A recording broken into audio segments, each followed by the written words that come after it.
అనగనగా పచ్చని అడవిలో ఒక అందమైన పెద్ద చెట్టు ఉండేది. ఆ చెట్టు కొమ్మమీద ప్రతిరోజూ ఒక కోకిల కూర్చుని మధురమైన పాటలు పాడుతూ ఉండేది.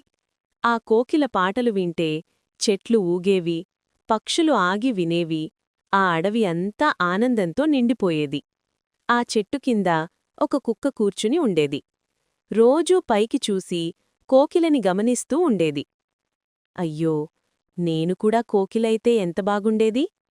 ఎప్పుడూ పాటలు పాడుతూ, ఎవ్వరూ భయపడకుండా, ఎప్పుడూ సంతోషంగా జీవించగలిగేది అని ఆ కుక్క మనసులో ఆలోచించేది.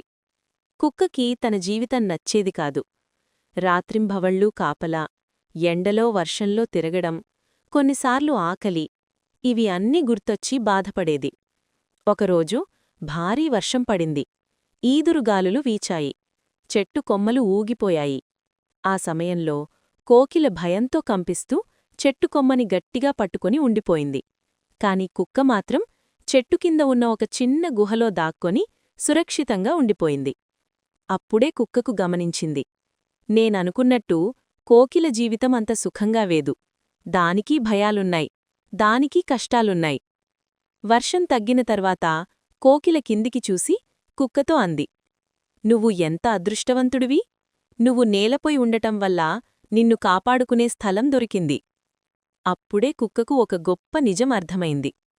పైపైన చూసి మనం ఎవరి జీవితాన్ని అంచనా వేయకూడదు. ప్రతి ఒక్కరి జీవితంలో సుఖాలుంటాయి, కష్టాలుంటాయి. అప్పట్నుంచి కుక్క తన జీవితాన్ని ప్రేమించడం మొదలుపెట్టింది. తన పని విలువను తెలుసుకుంది. కోకిల కూడా తన స్వేచ్ఛకు ఉన్న ప్రమాదాలను అర్థం చేసుకుంది. కథ యొక్క నీతి: ఇతరుల జీవితం పైపైన చూసి నిర్ణయానికి రావద్దు. ప్రతి జీవితం తనకంటూ సుఖం, కష్టం రెండూ కలిగి ఉంటుంది.